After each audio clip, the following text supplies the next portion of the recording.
Ladies and gentlemen, thank you for joining us today. I am testing to see if you are able to hear me. I'm in the English channel.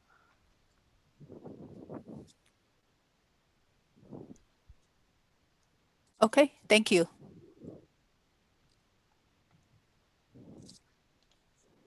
So let's first proceed by following the etiquette. Please join palms, bow. Bow to Master Shen Yan, founder of Dharma Drum Mountain. Bow to the venerables. Amitofo.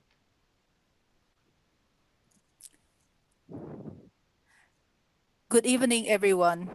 On behalf of the Dharma Drum Center, San Francisco chapter, I would like to welcome everybody to join us for today's Dharma talk. Our speaker today, Venerable Guoxing, will introduce the Master Shengyan, the founder of Dharma lineage of Chinese Chen Buddhism, with special attention on his journey of transformation, how he inherited the past and inspired the future.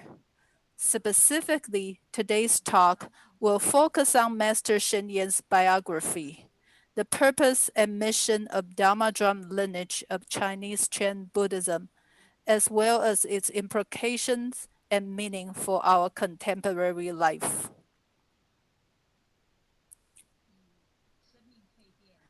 Venerable Guoxing currently serves as the head of the Dharma Drum Mountain Chen Hall.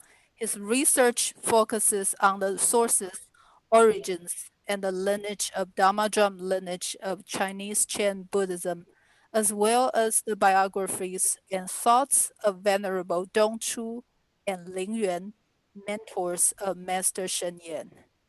Before we get started, I would like to remind everybody, after Venerable Guoxing starts his Dharma talk, we will temporarily disable the chat room. We will enable the chat room again when we start the Q&A session after the talk is finished. Fazi will pause for question and answering.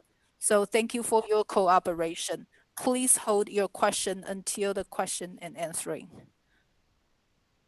I would like to now invite the director of Dharma Drum Mountain San Francisco chapter, Venerable Changxing, to say a few words. Good evening, everybody. Venerable Guoxing. So, Venerable Guoxing's name is similar to yours. So the pronunciation so similar. So a lot of times we're confused. Sorry about that. So I would like to make a clarification. Venerable Guoxing is a seasoned Chen master and mentor. He is a former teacher of mine.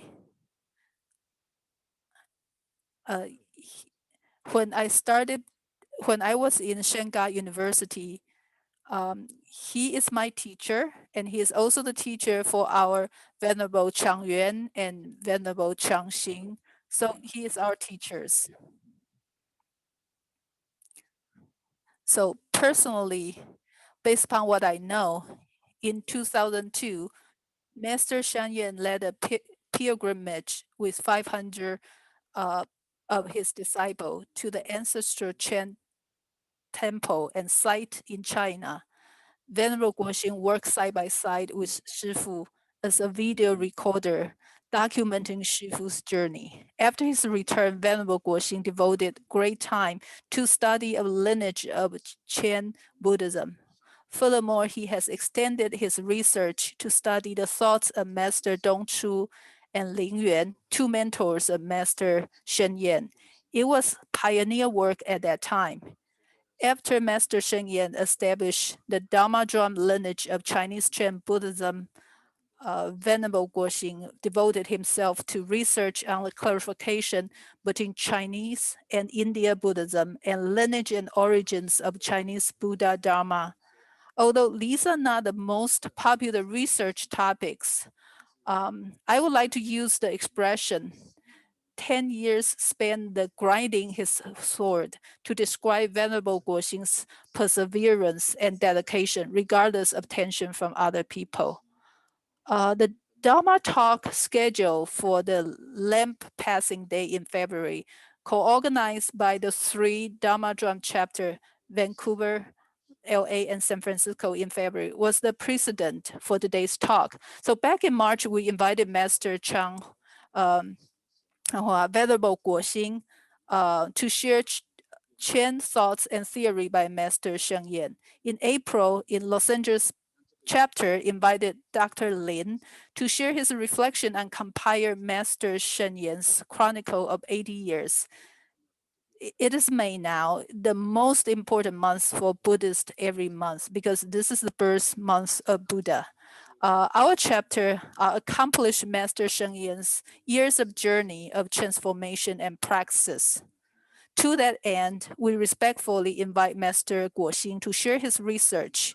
The series of Dharma talk in May may not be the most applicable to our daily life, but Lee's talk, however, will serve as a perfect introduction for those of us who are interested in the system of Dharma Drum Mountain or studying Master Shen Yan's Chen praxis, which is both broad and profound. So finally, please join me to welcome Venerable Guoxing and thank him for sharing his years of research.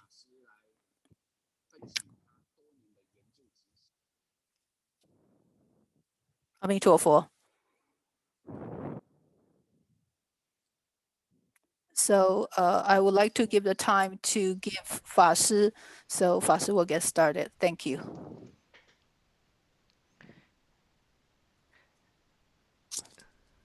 So am I able to control my screen on my end, or everybody can see the PowerPoint on the screen?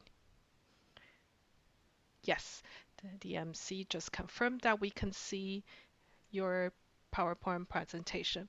So thank you very much, Carol, for the introduction and Venerable Changxing's welcoming with a very in-depth introduction about myself. Venerable Changxing has given such a interesting review of the background of this talk. Um, so the idea of this series of talks started as as a side talk coming out of the February's event with Venerable Guoxing. And it gave me an opportunity to see how I can present what I have known in what I have found out in these years. I was very happy to come back. I'm very happy to come back and to share in the subsequent four talks. And as before, actually, back in 2002, I was on the trip, uh, on the tour back to the um, temples in China. It gave me such, I was so inspired of my visit. I felt that I had the opportunity to return home to the home of the Chan temple. It's as if I came from there and I returned home. After my trip, I had so much reflection in my mind. I had a sense of mission to um, to put what Shifu has wished, what Shifu has would like to see of our of his um, temple that he became a monk. I wish to bring that side of the story and share with everyone. And later I took on more positions and roles as a supervisor of the Senga University. I Venerable Guoxing and I started our Senga journey from Nongchan Temple.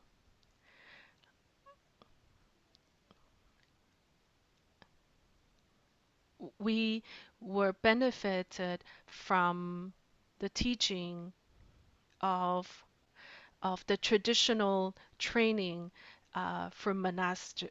for monks. Um, Everyone has different levels of foundation. Later, we see more recent graduates and more young monks graduated from Senga University. We were so delighted to see they they came out of the Senga University with the modern education, and they are more prepared with the theories and practice of Buddhism. So, in terms of my personality, I prefer to devote my time and effort on things that I am good at.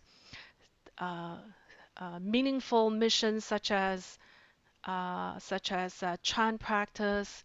I myself um, focus on practice. I also apply my experience working at Nongchan Temple, my experience of the actual experience from daily lives, and incorporate that into my work and my teaching. So um, our lineage came from the Chan Buddhism. Um, it's the Dharma drum lineage of Chan Buddhism. You don't see it being documented anywhere on documents or sutras. But in terms of the spirit, the essence of Chan practice is can be seen, can be traced back um, to Buddha's teaching.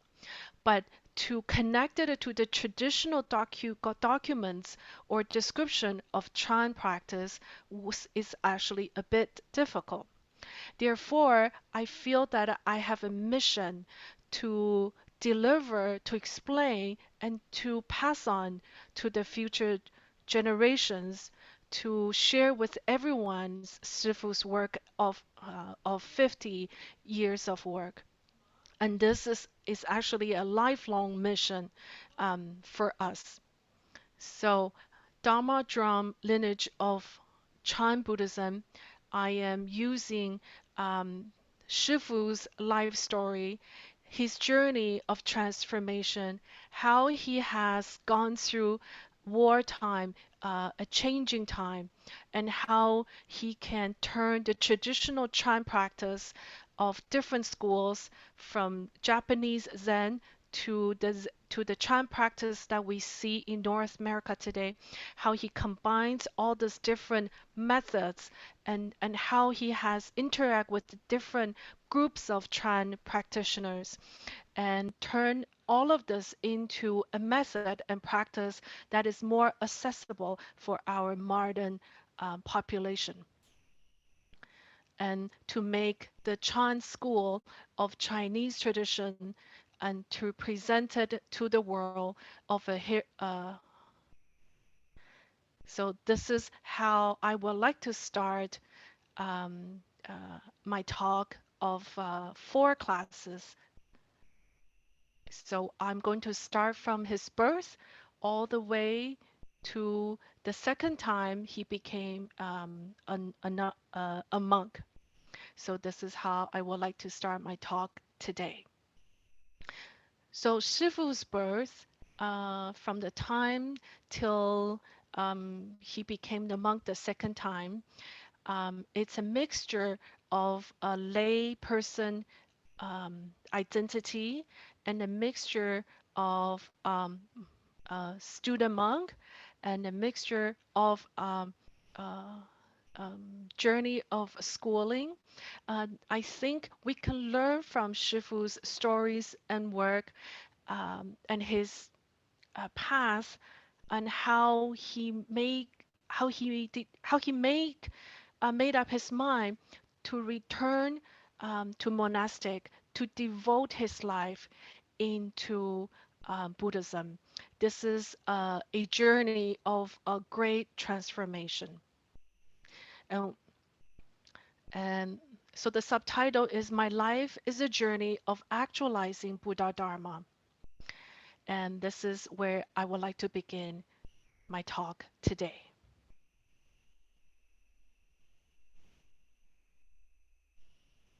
And the first class will focus on Shifu's life from birth to 30 years old. This is actually a great reflection for us in modern time to have a look of the traditional um, a traditional path for a monk versus a modern um, Sangha training or Sangha education that we see today. So this is how Dharma drum lineage come to life through Shifu's life. So I'm going to focus on Shifu's stories because Shifu has shared with us that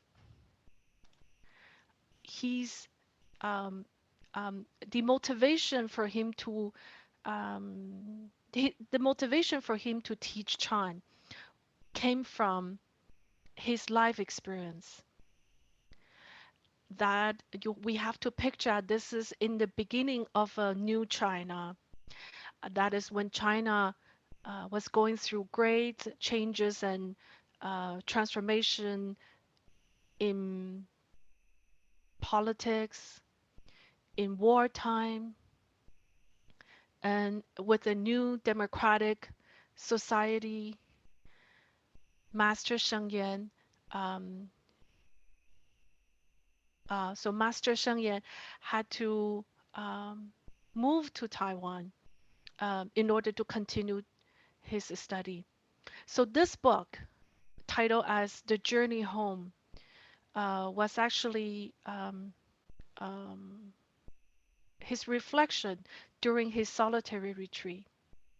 This book was likely written when Shifu, the third and fourth year into Shifu's solitary retreat. The reason he started writing such a his autobiography was that he had already had an enlightened experience. He was able to look back to it in his life, reflect of what he has gone through, uh, um, to combine Chan and Buddhism together. The second book covered in my talk is Subtle Wisdom, which is available to everyone that you can get hold of. If you get a chance to read it, you'll find it very interesting. This book, this book um, gives us a real example how a common person can reach enlightenment. I'm not exaggerating because through today's examples in my talk, you are going to get a first-hand experience of the perspective. So let me give you the preface of the journey home. He says that he mentioned that he was born really weak and likely this book was written in 1963. He went through more than a decade of hardship. This refers to his times during in the army. His journey as an army officer was actually very much a hardship. When he was in the army, he often looked back himself as a student monk. While he was in the army, he's constantly ill, but his work was very demanding. He couldn't take time off. So through a very auspicious opportunity, he was able to renounce and return to monastery the second time. So the process involved the and there are many processes that he went through, many steps that he went to. So if we look at in details the details that if we look into details of the stories that Shifu shared, they were actually stories from his childhood. They are stories. Um, for example, in chapter one, in my childhood, he mentioned that um, I grew up in poverty, and my journey home was full of challenges. But Shifu was able to do his solitary retreat, and he looked back and he recalled that Buddha once said he realized that his own suffering experiences is just exactly like what Buddha has said, because suffering is the first thing in the Four Noble Truths.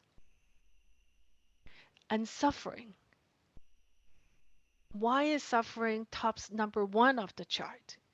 Because suffering is everything we all have to experience. And how can we get rid of or ease suffering? So the path is actually the path of get rid to go away from suffering is actually the path to liberation as well. So that was the perspective, like how Shifu reflected back.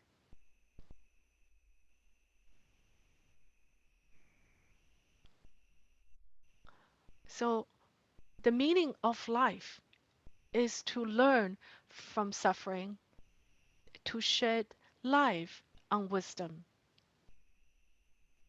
to shed wisdom in life.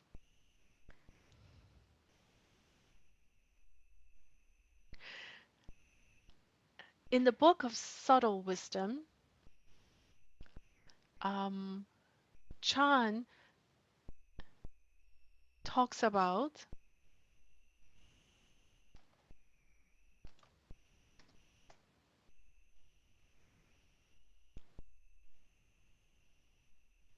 So Shifu began to have a sense of doubt at his childhood. So how is that related to Chan?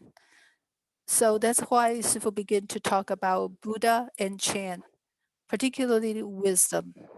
So what does Buddha Dharma talking about wisdom? How does wisdom can be used to solve our sufferings, which is stated in chapter 3. So how is suffering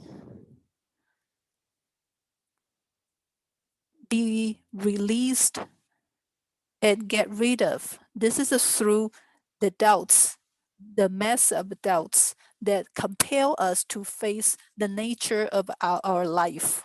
So Shifu talk about three things in this book, and each one of these things make me wonder, make me feel, make me suspect about the nature of our life. And what is the nature of life, which is suffering? So, how do we create wisdom out of suffering and stupidity? So, in that book, he began to talk about how do people practice in chapter 4, and he also talked about methods and stage of meditation.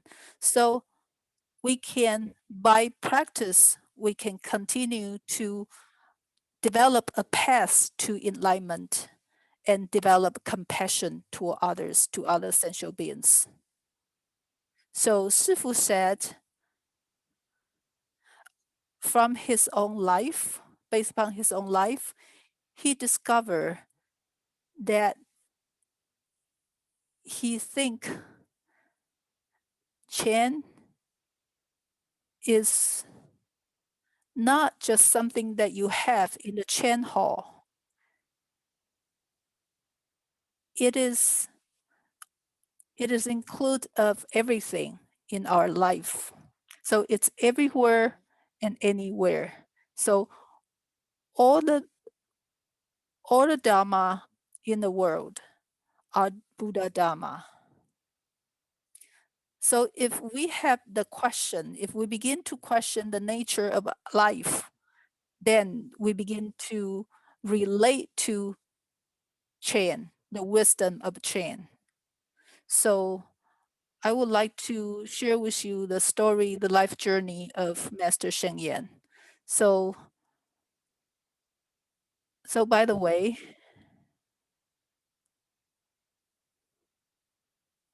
why do I want to talk about the stories of Shifu when he was a child? That because my own learning process, my way of learning Buddha Dharma is similar to that of Shifu. So when I grew up, when I read Shifu's story, I was deeply touched. Why am I deeply touched? I felt that Shifu, um, because he has very humble origins, and then he continued to develop and transform and become this very wise figure at our times. So I felt that if I'm willing to learn, maybe I can too continue to develop my wisdom, my compassion. So he really inspired me in terms of how I can be. So I really learned from his journey of life a lot. For example, Shifu, when he was younger, he was really weak and prone to illness. So his family gave him a name, Bao Kang. Bao Kang means stay healthy and be protected. So he is the youngest of the six children. He has, of course, elder brothers and sisters. Although he has a big family,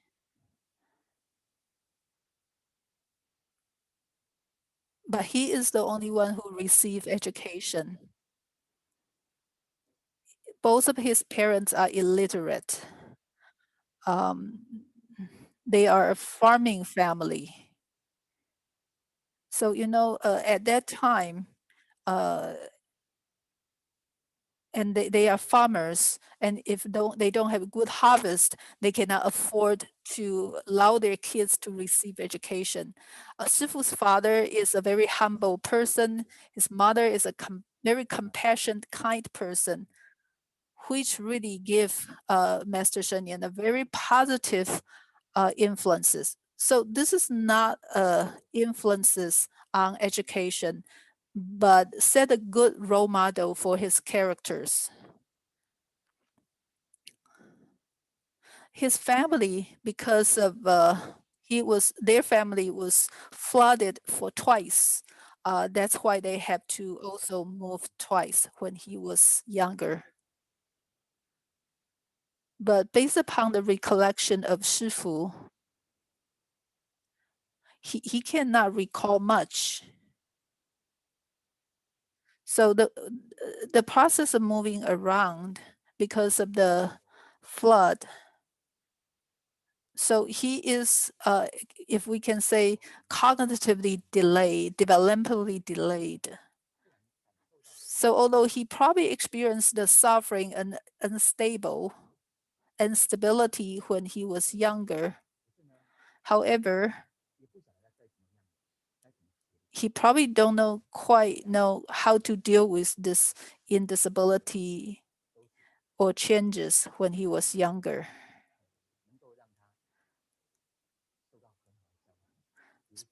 So again, the family was poor. They cannot allow him to receive a lot of education. The memory he has is really full of suffering. As we say a little bit earlier, he is developmental delayed. He cannot walk or speak until he is 6. So see now, if we have kids in our family, if they cannot speak at 3, we probably are very worried. But this is a very different time, right? So, but so Sifu really, as you can see, he is developer delayed. Uh, so so parents probably very worried over his lack of development, lack of language skills. But of the 6 kids the parents has, they take very good care of him, and they are farmers for generations. As we already said, he is poor. He lived close to Yangtze River, farming in that area. When it was flooded,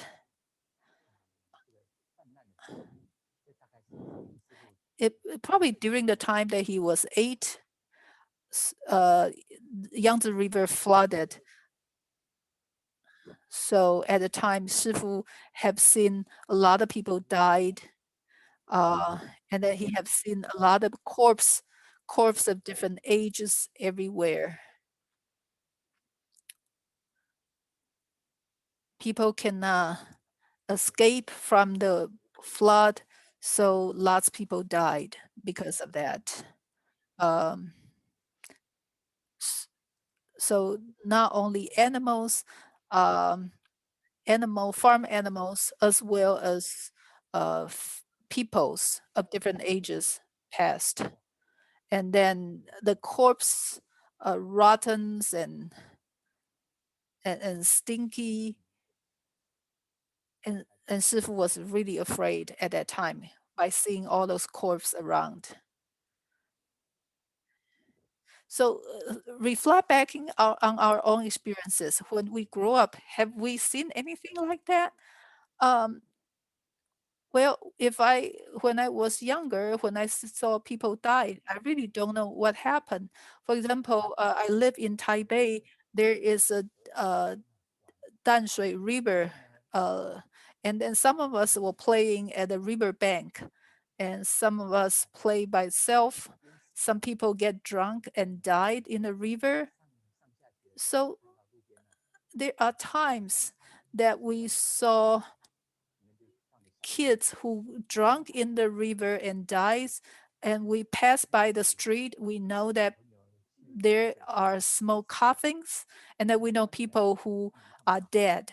But because the coffin is sealed, so we did not see the corpse there. We only know that some people disappear because they die, but I never seen a corpse before.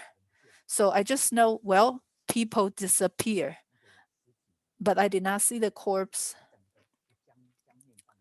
So I did not see like what Sifu has seen, the different corpse flowing around the river. I haven't seen that. I only see coughing.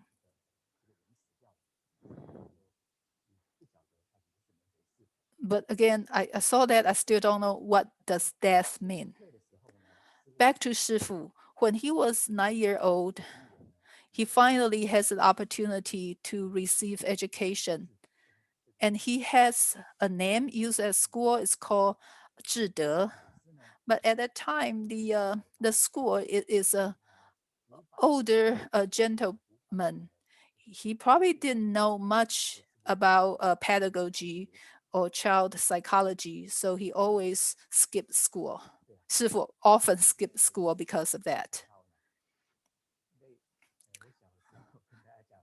So also think about myself. I'm also cognitive delayed, and I also quit school. So my experiences is exactly like that of Shifu's. No wonder I feel it's really resonate to my own experiences. So I didn't learn much when I was younger, unfortunately.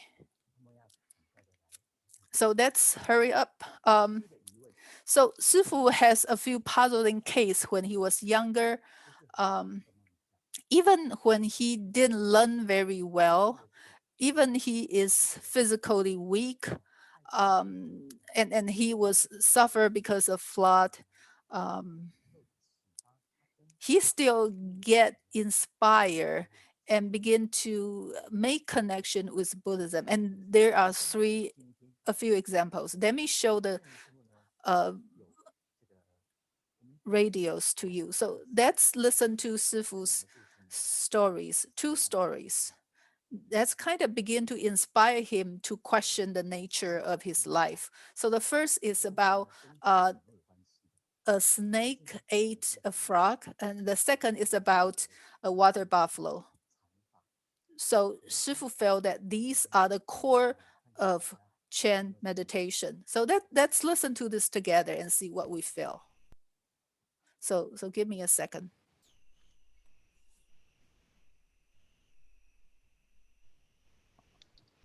Okay. 这几个故事呢，对我这一生呢，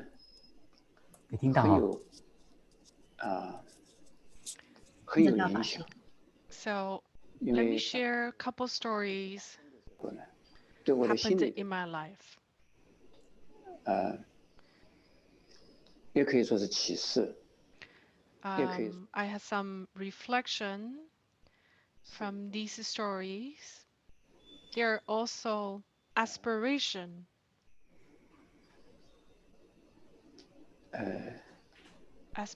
Aspiration 是一种这个 shock， 这个是吧 or as a shock. More like a shock. 我可能讲3个故事。 Perhaps I'll share 3 stories. They are very short.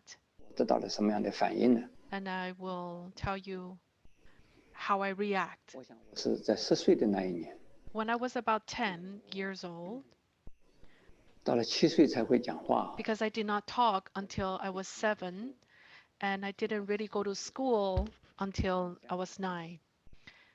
When I was 10, this is what I experienced.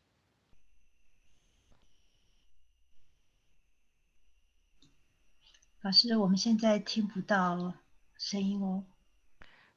There's a bit of a connection issue. 我看到听到了。有一条蛇， I saw a snake one day. 是 This kind of snake is not scary. 毒的，这个 It's 蛇也 not 不 poisonous. It doesn't really bite. 是水蛇， We call them water snake. 它不会咬人，也没有毒。 It's not poisonous. It doesn't really bite people. I'm not afraid of it at all. 我也跟谁逗着玩。 Sometimes I tease the snakes from time to time. 我看到 But one day, I 差不 saw 多有这么 one snake about a meter in length. 好像很可爱的是， It's quite 但是呢 cute. 他见到了一只青蛙， But 这个青蛙大概 it 多大呢？ encountered a frog. 半个手掌大， It's about half size of my palm.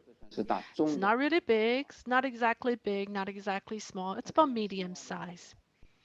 So the snake saw this frog. 很奇怪，他在青蛙的 Strangely, 青蛙就知道后边有一条蛇， so the frog 青蛙就要想逃 knew 走。 that there was a snake behind it. So the frog was trying to escape. 结果蛇就追他， So the snake was catching up. 青蛙就掉过头来呀、 At the moment, at the moment the snake was almost there to get the frog stopped and turn around. Both of them stopped. 这青蛙呢很奇怪， The frog, strangely, 那个石头啊，那个信啊，吐出来， so the snake stick its tongue out.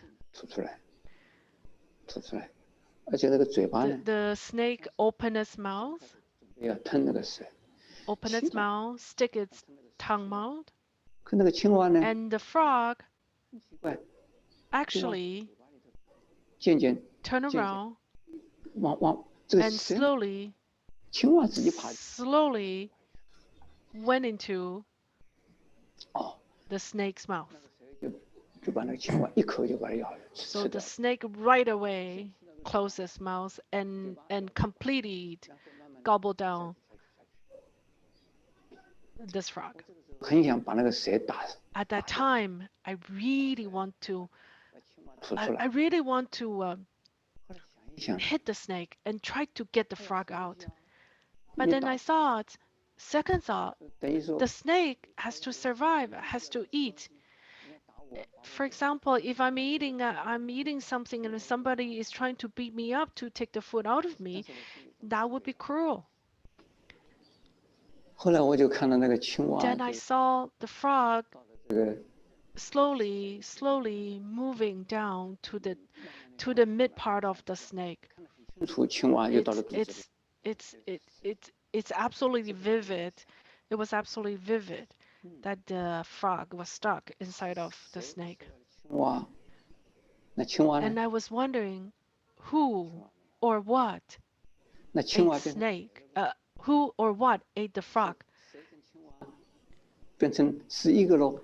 So the frog and the snake are together now? Where's the frog? If I'm the frog, 是都吃掉了， then they were where will I be? 想不通。究 Am 竟 I 是青蛙 being eaten here? So the frog is being eaten now? 吃掉了，那是不是蛇就 I 跟 was 青蛙 quite puzzled because 青蛙跟蛇也同一个生命的呢？ so does that mean so the frog is now inside the snake? Do they become one? Are they becoming one? I couldn't Hey, figure this out. 为 I 什么 couldn't figure this out because 青蛙 the frog was afraid of the snake, 它就往蛇的 but it 口里边？ ended up and hopped itself into 既然怕蛇，它一定是不 the 喜欢给蛇吃掉。 snake's mouth. But why would you go into something that you are scared of? 这个呢，下 This 边 is what I don't understand. 我就想通了。 Let me tell you a second story. 这是第二年呢， So that was probably the year after. 不是第二年，同一年。 No, it was actually in the same year. It was a summer. 我要过一条桥，这条桥是 I 独木 had to cross a bridge. 的桥， It was a very narrowed bridge. Under the bridge, there were two buffaloes. They were water buffaloes. 在这个桥下边水里 So 边 there 呢 were two water buffaloes under the bridge. 在那边乘凉啊，洗澡。 They were simply bathing there. 水里边呢， They were bathing literally and in. 抬起来的话，它就超过那个。 But if the buffalo raised its head, then then 它如果浮在底下没有事，它如果头抬起来， if the buffalo raises its head and stand up, then its head will be above 这两个 the 是邻居的， the 他们 bridge. 在 So these two buffaloes belonged to our neighbor. 那我过那个独木桥 I had to cross that narrow bridge. 过去的时候没有看到牛， When I was passing through, I did not see the buffaloes, 看到牛了， but on the way back, I saw them. 心里在想，刚才我怎么 I 没有 was 看到？ thinking, how come I did not notice them at all when I was coming? But how come they are there now and their head were actually almost above the 我听 bridge? 牛是不会，牛是非这个水牛啊，这不会咬人，也不 I 会。 heard that water buffaloes were they were mild in temper, so they don't really attack people. So I was like, okay, I will cross the bridge. 要过去啊，它的牛头缩回去了，缩回去以后呢， So the one of the buffalo saw me coming by and started snorkeling and actually sprayed out some water in the air. That was a frightening scene for me. 我了， I thought the buffalo was going to attack me. 怕牛攻击我， I was walking, passing through the bridge. I was so scared, and I fell off. And I fell off the bridge, and I landed on top of the buffalo's head. 我一边怕牛攻击我， I was so afraid of buffalo attacking me, and well, the buffalo was not into me at all. It was just doing its own thing, right? 他喜欢呢还是讨厌我，我不知道。 I 但是我 couldn't really tell if the buffalo was trying to avoid me or was trying to attack me. Perhaps the buffalo didn't care about me at all, but I was so scared crossing the bridge, and I ended up falling on the buffalo, and so I end up in the river along with the buffalo. 好的，我的一个哥哥呢，在 Um, 岸上看到我掉 good 下去， thing one of my brothers saw me and actually rescued me from the buffalo. 啊，这个时候， At that time, 这个时候我也晓得了两样， I understand two things. One, 越是害怕呢，越是 fear.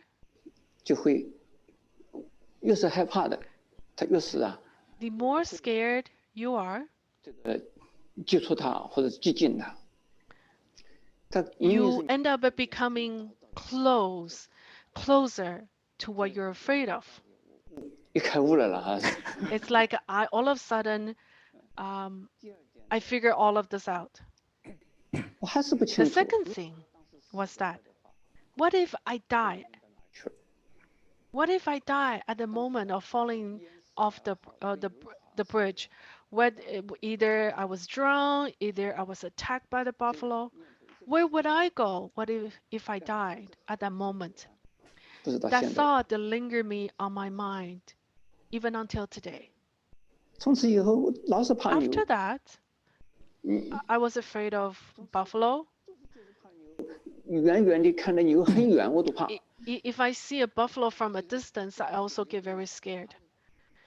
爬在背上骑都没有事的。从此以 But 后 these buffaloes are actually very gentle. People can actually ride on the buffaloes. 想到，我为什么要怕牛呢？ Then I ask myself, why am I afraid of water buffalo?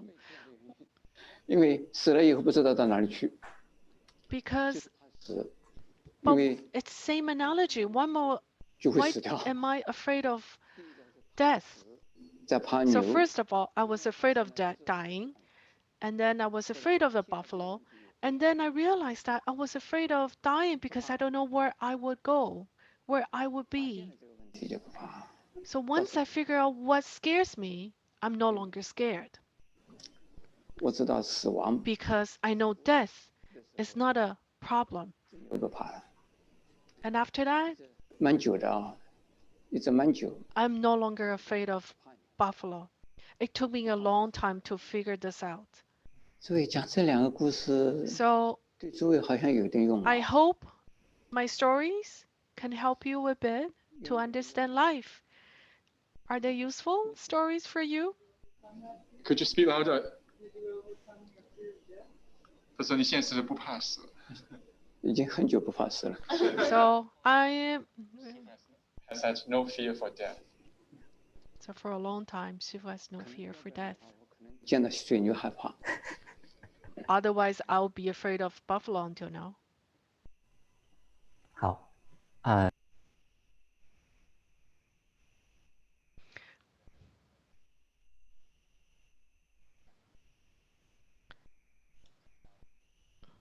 ，So, the two stories we just heard from Shifu's talk is that a sense of doubt that Shifu wondered where he will go after his death.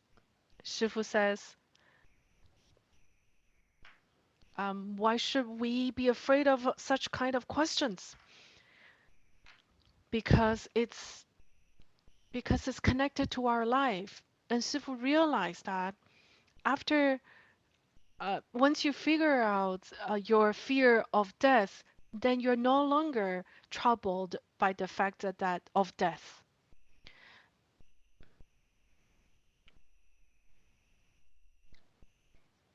So if you can read these two books, The Journey Home and Subtle Wisdom, compare them side by side, you're going to realize Buddha Dharma is actually connected to our life. The connection, it's not necessary about how much or uh, how much education we receive. For example, the education um, that Shifu had received was actually he was constantly in and out of school. So in the very beginning of his education, he had to start with a private tutor or after school program or cram school in today's term. So he actually attended the private classes offered by teachers of the time. The first the first teacher he had was not well versed in terms of the children's psychology. So Shifu was not interested in attending classes or school. Um, at the time,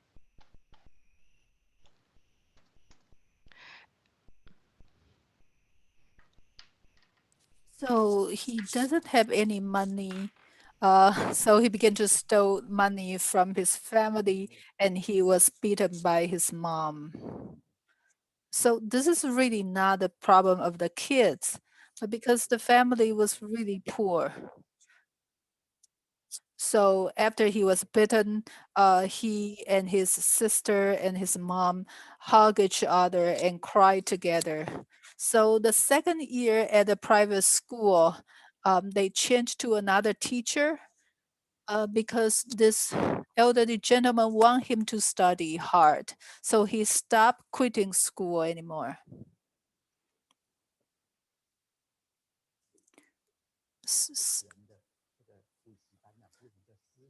So this private school owned by the teacher, he has 4 teachers. Uh, the last 2 teachers are a teacher who also are able to diagnose and are Chinese herbal doctors. And those 2 teachers working very hard and really try to teach students. So Sifu's journey of learning is often terminated or discontinued because of his poverty, because he doesn't have time, family is poor, and he experienced 2 floods in his life, and he has to become a child labor and start the farming. So although he has a very poor family, but his parents are kind and are very encouraging of him. So even when his family are poor, his mother, Sifu's mother, will save up his own food and share with his neighbor. So even they only have very few grains left, very little food left. Let me see. So very small package of rice, 5 kilo, for example. We only have very little rice left. Not even a kilo. And then if the mother sees the neighbor suffer more than they do, the mother will share his rice with other families. Of course, Sifu's mother is afraid that his father would know, because if even they have a family of 6, they cannot afford the food. She still save up and share. So his mother is a very compassionate person. He really care about others. So she is willing to share even she doesn't have enough. So this really positively inspires Shifu. Shifu's father, although did not receive education, but he also encouraged Shifu. He says that uh, the people is like, a flock of ducks. Why? Um, you know, the duck make their path by swimming. So the mother duck create a big path, and the smaller duck create a smaller path. So there's no path if you do not swim. So you have to depend on yourself to swim in order to create your path. So you are a duck, you cannot become a geese or swan, but you will grow and you will develop. So you don't want to jealous of other people, but you should never underestimate yourself either. Kids sometimes will be jealous of other people, particularly if you are poor, probably jealous of others. And sometimes if you don't have any toys, and then other people have, um, so when I see other people have skateboard and I don't even can afford a pair of shoes, I'm very jealous of other people and what they have.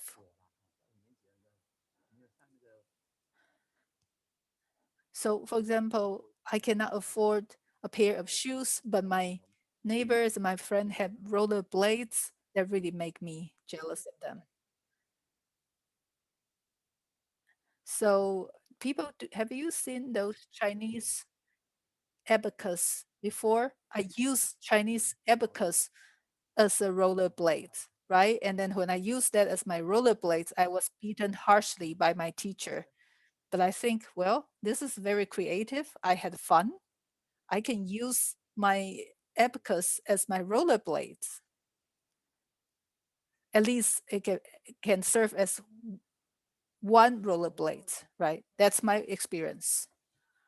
Back to Shifu. Um, so Shifu only studied for 2 years at the private school because he was, cognitively delayed. When he took music course, uh, and those music books are notes, and the music note was written in numbers. So I listened to teacher and I really have no idea. The Shifu did not see the connection between the number and the music notes. So he was, um, so he didn't have a very pleasant learning experience. And he was poor, as we said before. So he has to become a child labor, and then he has to go to the Yangtze River bank to build dike. So how long he has to go to work to become a child labor is a 40 miles that he has to walk in order to build a dike. And he has to do a lot of things. He has to learn to weed, to tread water, to tread water to kind of draw water into the field. He had to mow rice to pick up cottons, grow beans and peanuts. A lot of work he has to work. And he was weak already. He has to work labor in the field. At the same time, he has to continue his learning all the time. Um,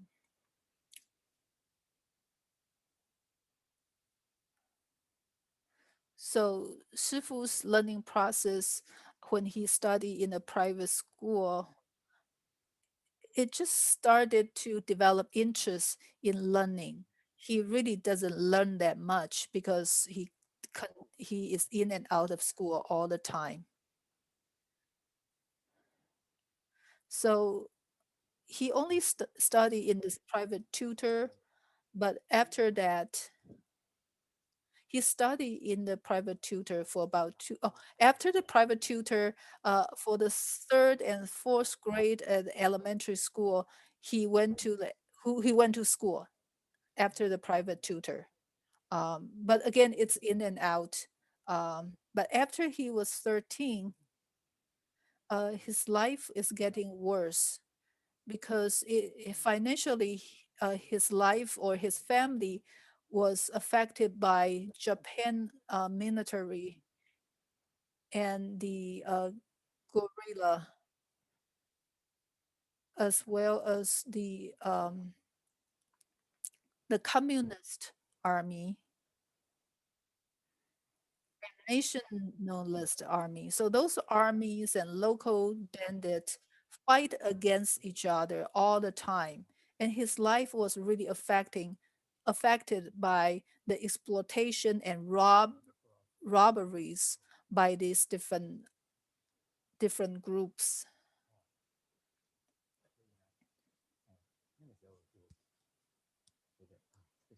So after all those suffering, as a kid, he didn't have opportunity to receive education. One of the reasons he became a monk when he was younger was because he was sick of malaria twice. You know, when you have sick of malaria, you have chills and you have fevers and then you have diarrhea. So before he become a monk, he was sick of malaria twice, and then he has diarrhea for 3 straight months. And when he first began to the wolf hill become a monk, he still had the symptom of malaria and diarrhea. And people feel that if you are not smart, and you are weak physically, and then you are sick, you know, it will be the best you become a monk and to get blessing of the Buddha, right? But if you're sick, you cannot say it. Otherwise, the temple would not be willing to accept you. And like we were saying, Sifu was cognitive delayed, and then his life is hard, and he discontinued his study when he was younger. So he decided himself, and then the mother decided to send him to become a monk. And in his generation, a lot of young kids, if they are weak, physically weak, and if they suffering financially, or if the family cannot really feed the kids, they will send the kids to the temple. But in the morning, a lot of times, um, they did not send their kids to there officially. They would deliver their kids in front of the temple at night, um, just to abandon some of the infants in front of the temple, so that the temple will adopt the kids and make them younger monk. So this happened in China sometimes. And I spent 2 years in Hong Kong before. And then where we live, we have the similar situation. Um, some of the Chinese refugees, um, there is a ghetto in Hong Kong area, and then there are kids who are abandoned in front of the door of the temple. So they become child monk, child nun, and who grow up in the temple. So it happened too, even in Hong Kong.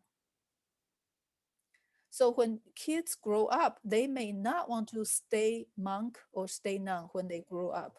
Some of them decided to stay in the temple, some of them don't. But back to Sifu's story, after he became a monk, So what kind of story does Sifu has after he become a monk?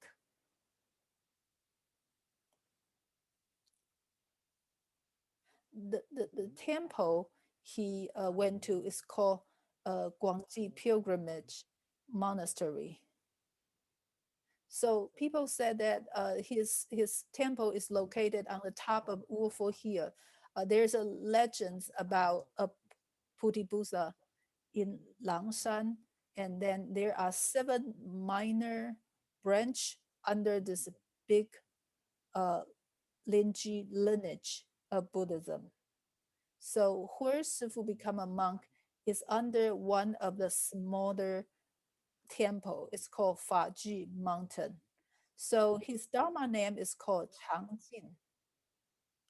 Changjin means having more.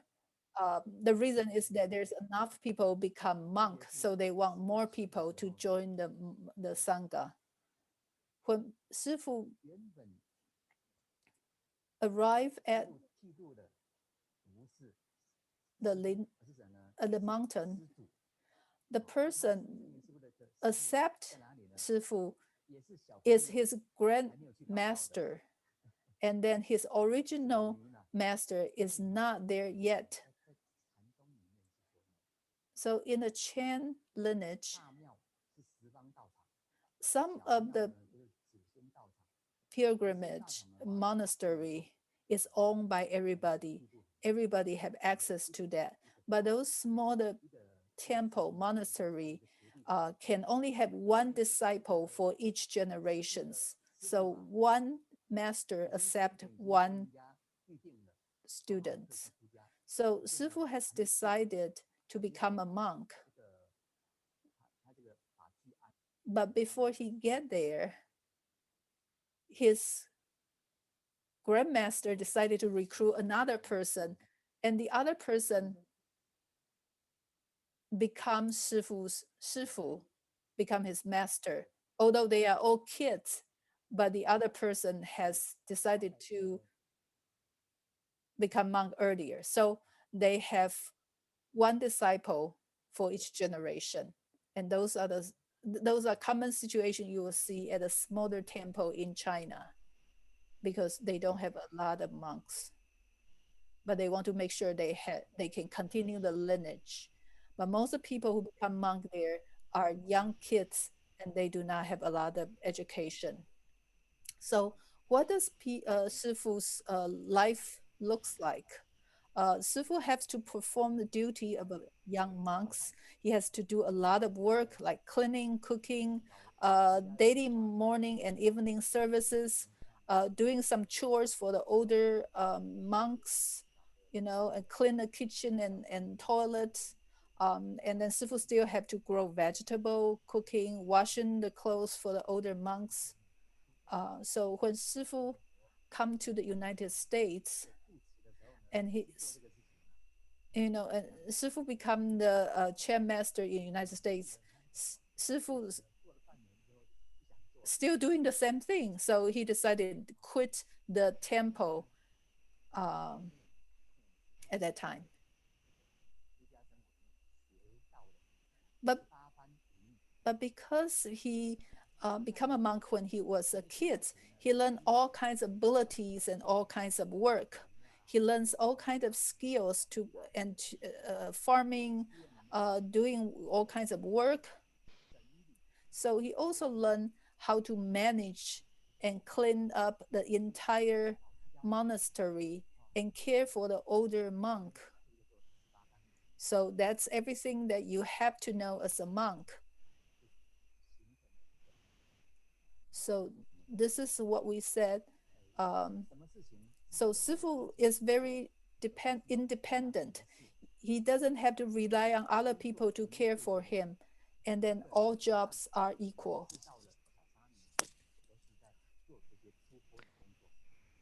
So for a young monk, they have to take on So a this lot is of the ideas chores in that the temple. all the jobs And are this is equal. also part of a training for a monastic.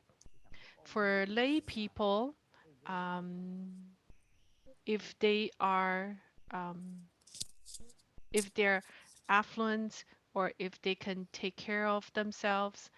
As a lay people, you don't need to take care of others. But temple life is very different. Temple life or monastic life is different. So you have to take care of other people's need as well. So during this time, he didn't have much time to study, and he wasn't particularly smart.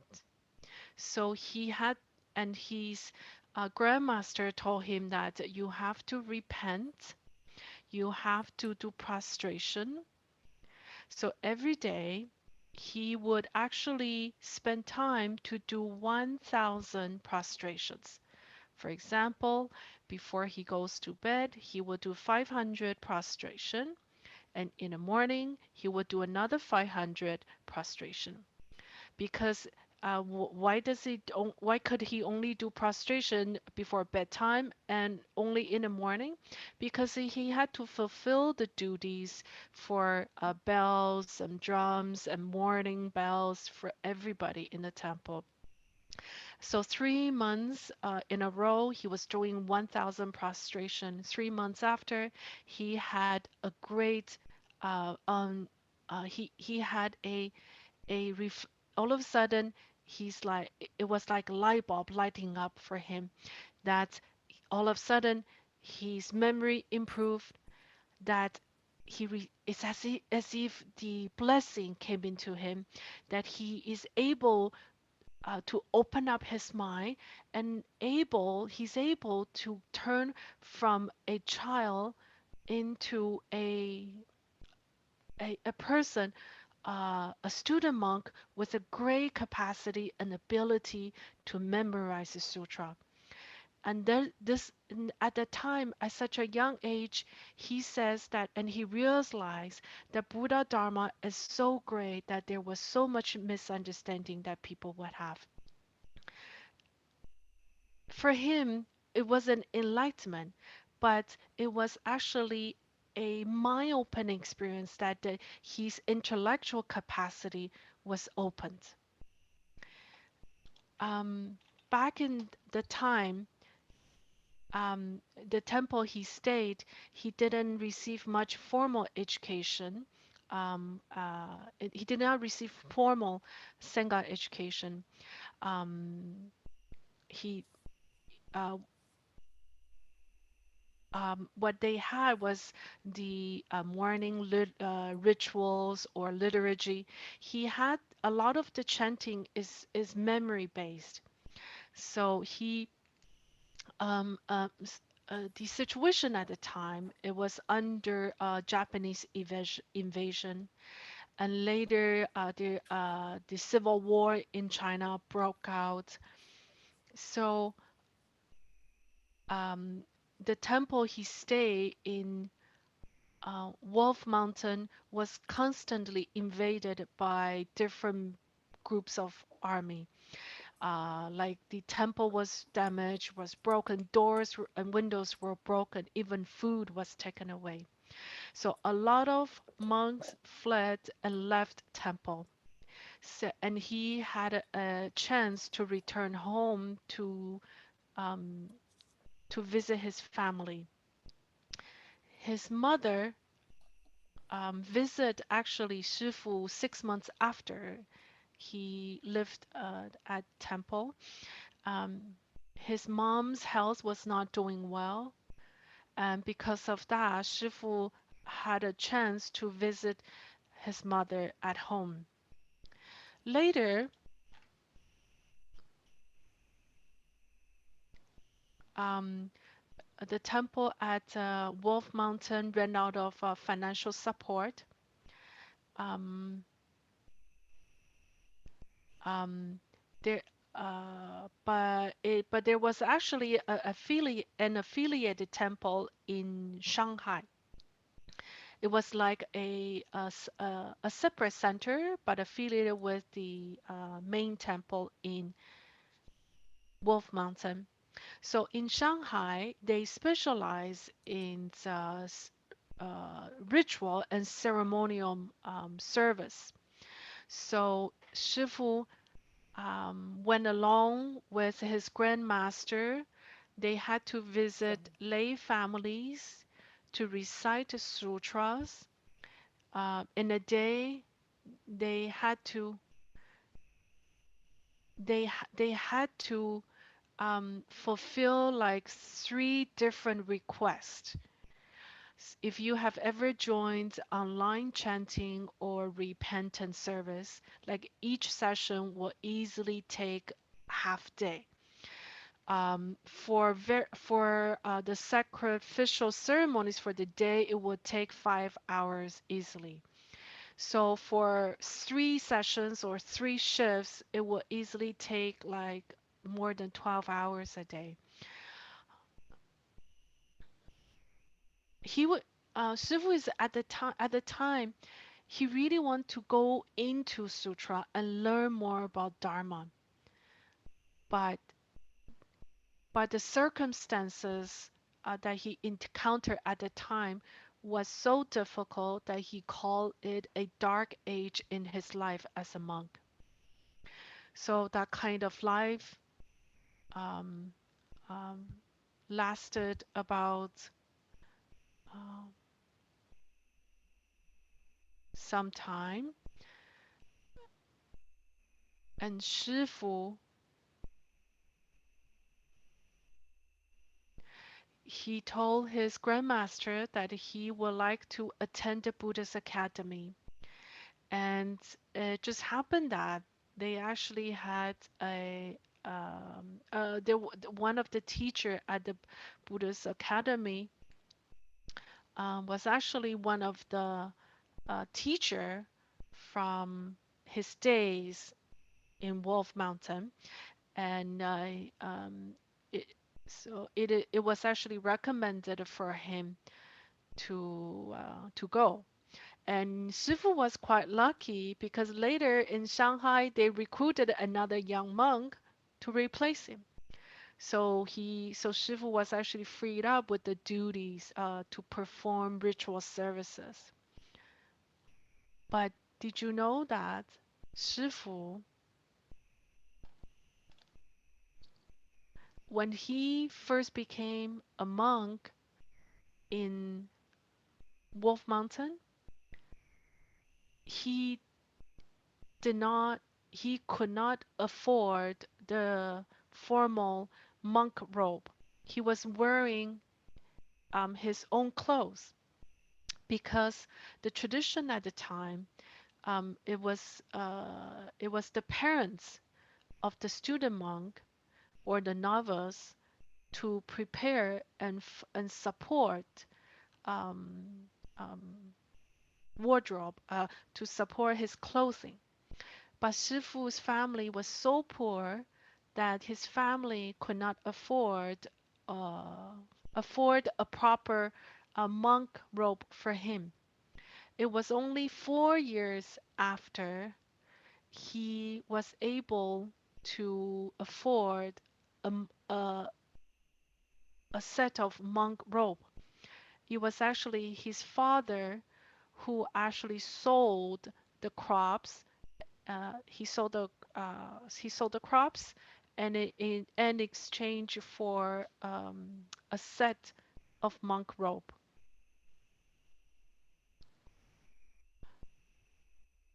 So when he had to perform ritual service, he had to make use of cloth, like a piece of red cloth, and pretend it as his monk robe for Dharma services. This just to show that he was so poor that he didn't have the proper outfit as a monk. Can you picture that the circumstances was so poor that you cannot even afford proper outfit? Therefore, Shifu called that period of time his life as the dark age of his monk's life.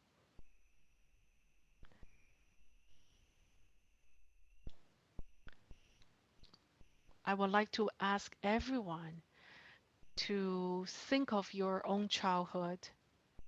I'm sure a lot of you probably get the hand-me-down clothes from your brothers or sisters, but just to picture that for a monk who for Shifu he spent 4 years, 2 years in Wolf Mountain and 2 years in Shanghai. He never had the proper outfit as a monk. I'm I have a reflection when we talk about the Sifu story. So back then, I was ready to become a monk. I had to receive the novice precepts. Um, we that year we had to um, the Senga says that we ran out of the proper we went out the proper um, clothing and actually I did not receive my set of monk robe. I was like, what am I supposed to do? Because tomorrow is my day of renunciation, and we ran out of the uniform. What am I supposed to do? I was really nervous at the time because the next day is the day that I get my head shaved, and we don't have the proper the robe for the ceremony.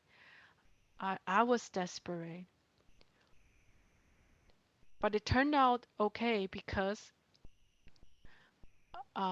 we ran out. They ran out of basically uh, the fabrics and materials.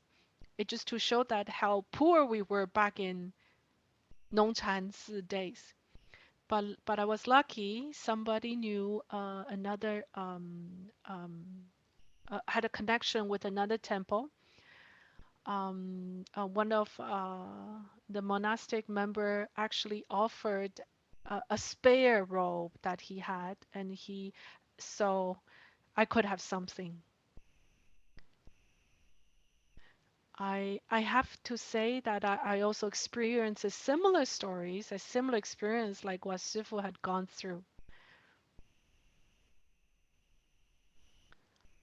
It is true that the blessing we have is actually limited. Like Shifu's life, I also I'm not a take myself for example. I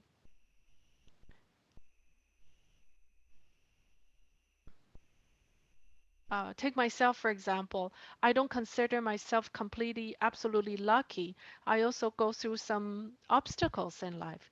But I find that such kind of experience were actually the real teaching of Dharma.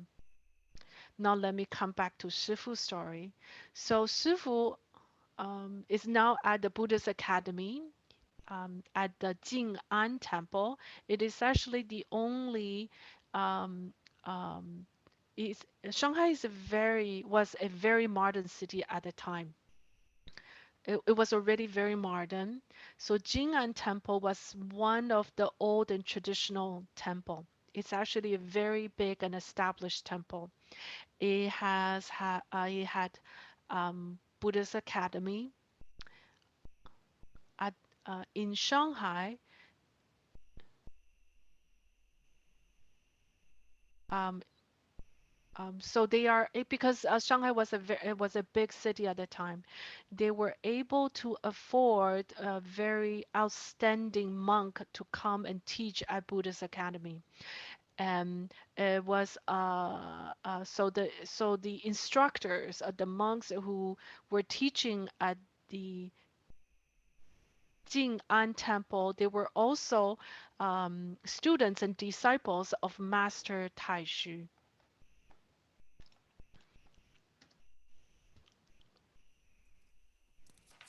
Shifu only learned 4 years at the elementary school.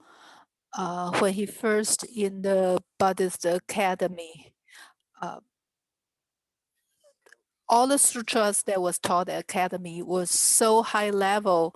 Sifu really have difficulties to learn all the curriculums offered by the Buddhist academy. He had no idea what teachers was talking about. He almost thinking about quitting at that time. So the teacher always said, "Well, if you don't understand, you just you just memorize it. That's the only way you should learn." But Sifu is very competitive. He is very motivated.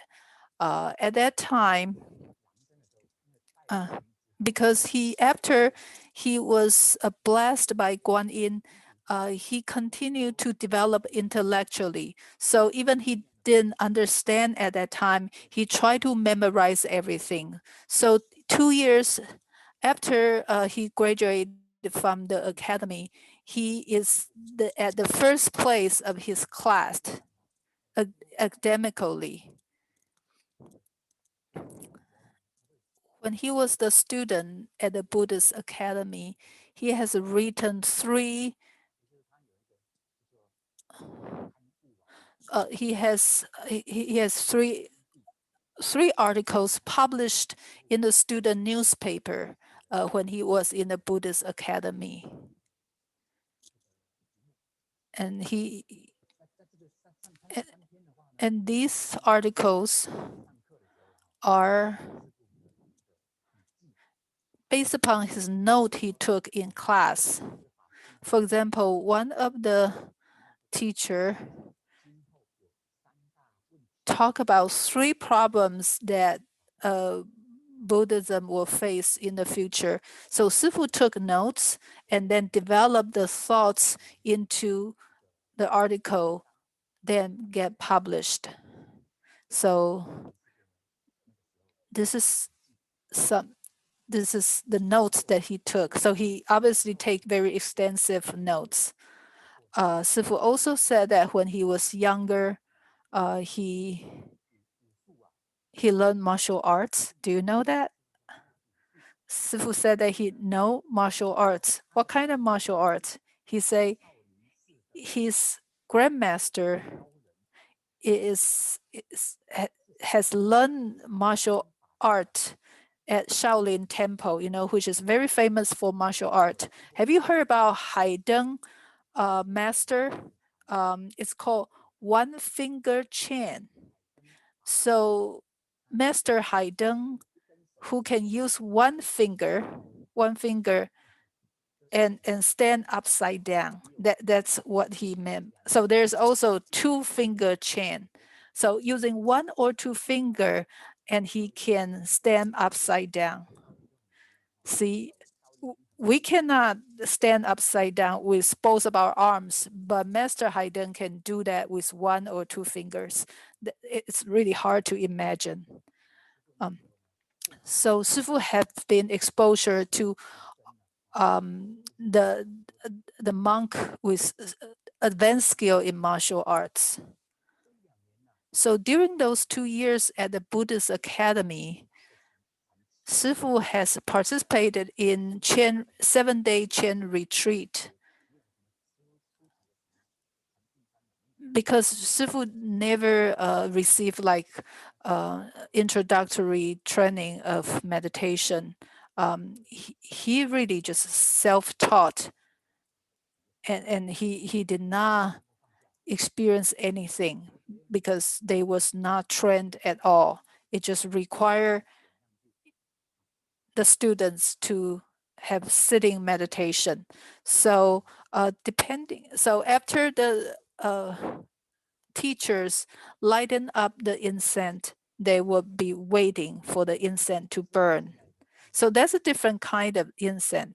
Their incense would last for 2 hours. For the entire 2 hours, you have to maintain those lotus position. You cannot lose your leg at all. So as a kid or young monk, Sifu continued to sit there quietly for at least 2 hours before he can let go his legs. So one insect cannot let go of your legs for 2 hours. So after 2 years, Sifu is the first place in his class. But on his graduation diploma, he is the third one because he was too young and he cannot participate some of the ritual.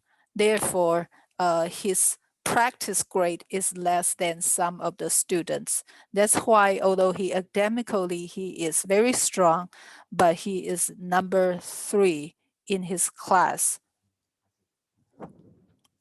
So it's so academic work very strong, but unfortunately too young to participate some of the ritual.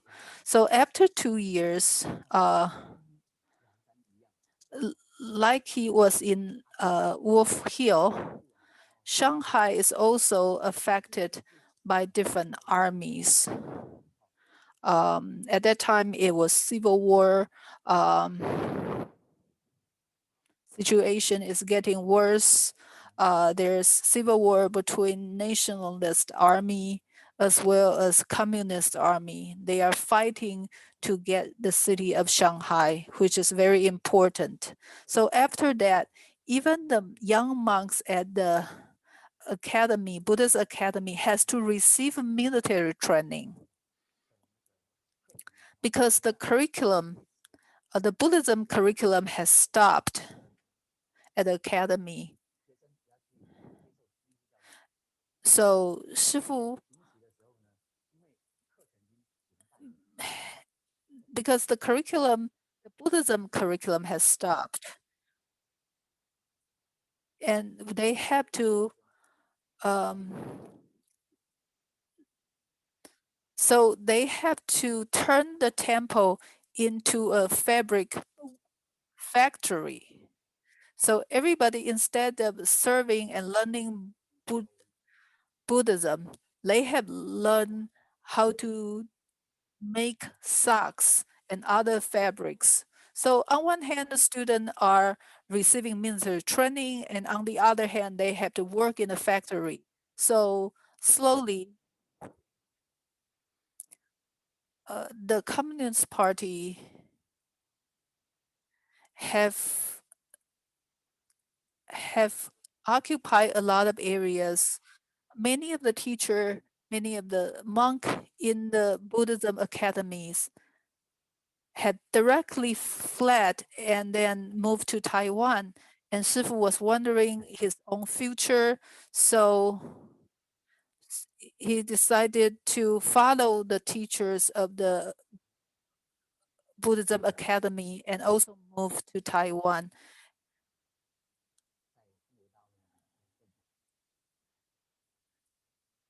So the only way he felt that is to leave China and move to Taiwan. So he has to join the army of nationalist army.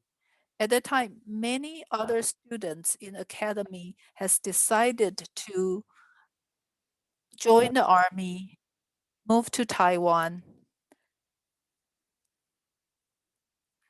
His original name is his Dharma name is Changjing.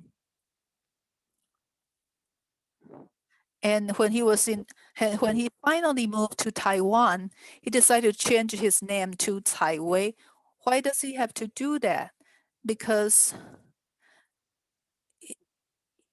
he doesn't want to touch weapon when he is in the military.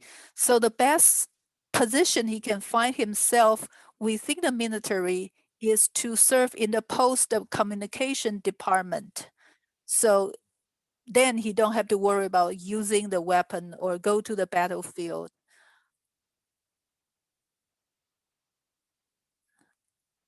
And if he's still using the old name that he used in mainland China, um, he is afraid that the Communist Party will begin to trace his whereabouts. So he has to use a different names to prevent being traced by the communist. So this is picture is what he, can you see which one is Shifu? Can you tell this is what, so the one that I'm showing is Shifu's old picture. The one in shorts, this is Shifu when he was receiving the training in the communication department. So this is a good outfit, but in the beginning, they say during the training, he learns all the skill to be a communication officer. So let me also talking about Shifu, Master Dong Chu. He also came to Taiwan by boat.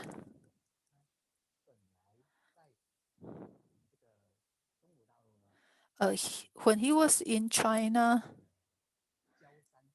he is a director and director of Jiaoshan Buddhism Academy. So when he came to China, he was the abbot of, Jiaoshan Temple as well as the director of Jiaoshan Academy. So he is here with asset and resources. So when he arrived in Taiwan, the first thing he did is to publish magazines. This is what inspired me most by Master Dongzu. He doesn't have money, he doesn't have temple. He stay in other people's temple in Beitou. Even he doesn't have anything. He want to spread Buddha Dharma. He felt that at that time there's no spirits, no Buddha Dharma in Taiwan. So he is the disciple of Master Taishu. So he decided to spreading the life Buddhism and publish Humanity magazine. This is very touching. If you don't have money and then you are a refugee yourself, you have no place to stay except for uh, stay in someone other's place, and then you are willing to start and publish a magazine. This is unbelievable.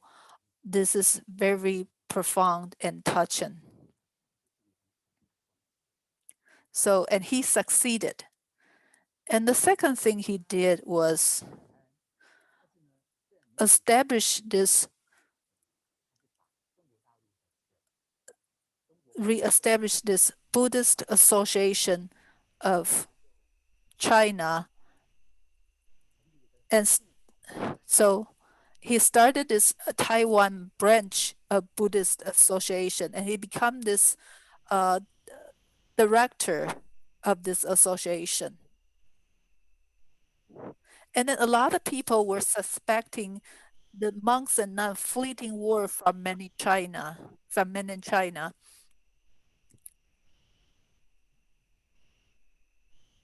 because the monks and nuns using a Dharma name, which is not documented in their ID. So a lot of people suspecting these people could be a spy of a communist. So at that time, Master Dongzhu has bailed out a lot of innocent monks who has been res- wrongly arrested during that time.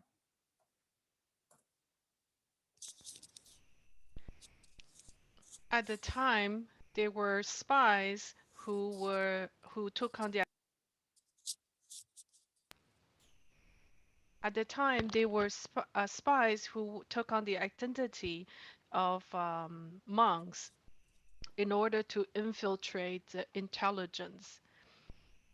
But Master Dongchu was a hero of the time because he actually sponsored and supported many monks and nuns fleeing the war from China. So what did Shifu do in the military? Because he doesn't want to use any weapon, so he joined the communication department. So what is the communication team about?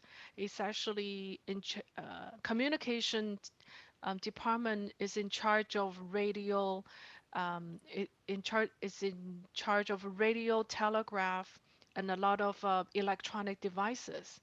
But but if you recall Shifu's story, he never graduated from elementary school, and he never learned algebra, um, and not even physics, right? He never learned physics at an elementary school level.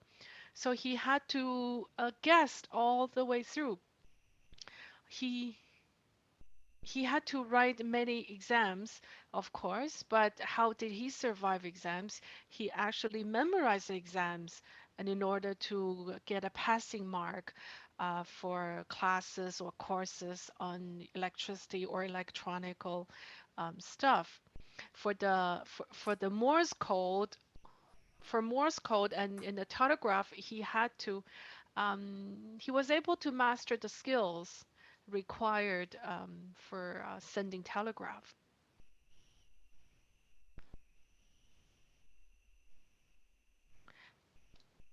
There's one thing we can learn from Shifu that when the challenges is presented in front of him that he doesn't know, he will put time into to figuring out. Shifu also carries a lot of books with him. He so he also he also took his monk's robe with him because he had the hope to return to a monastic life. Um, uh, the robe offered by his father was very precious. Um,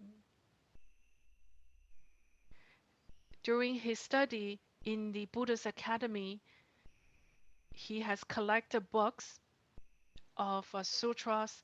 He had about 60 copies of books. Uh, so he took all his books with him. Uh, he's known as a mobile library. So it was actually a library of a collection of Buddhist books. Just picture yourself if you have to run for your life during wartime, you have to become a refuge of any war. In a difficult time like that, he chose to take his monk robe um, and his libraries of Buddhist books. This is this is more than extraordinary. If you were in that situation, you were poor, you were young, you had to take your monk robe and your Buddhist books.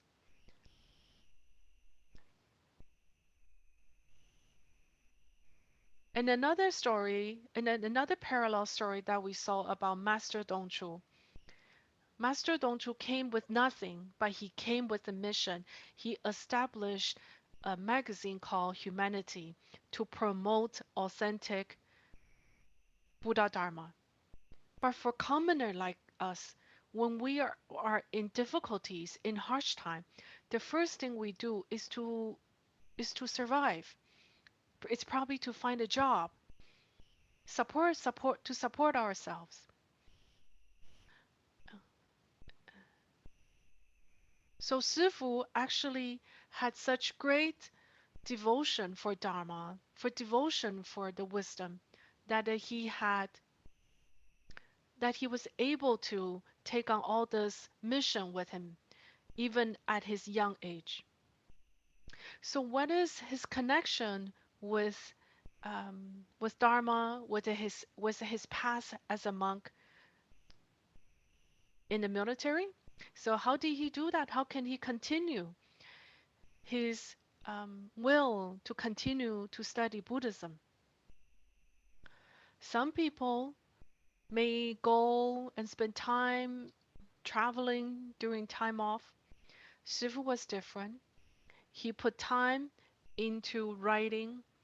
When he was in Taiwan, he spent his leisure time on reading, on studying, and he started to submit articles to magazines. Actually, the first submission he did actually brought him some reward.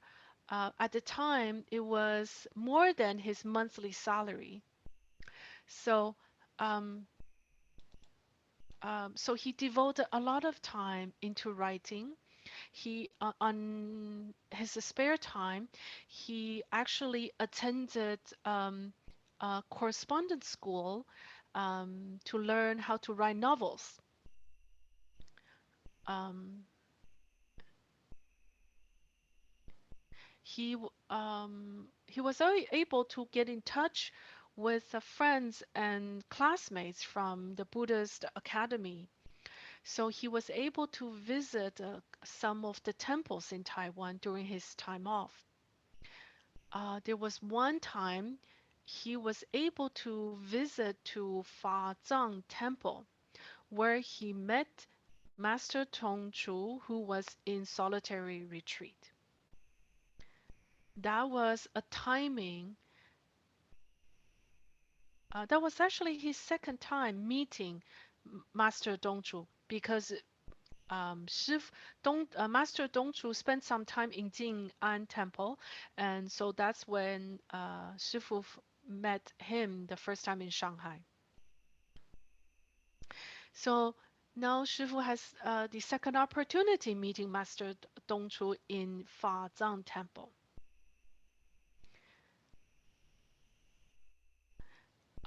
Even Master Dongzhu was in solitary retreat.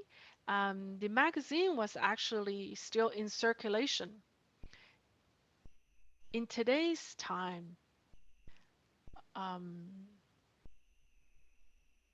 so uh, so slowly he's connected to Master Dongzhu.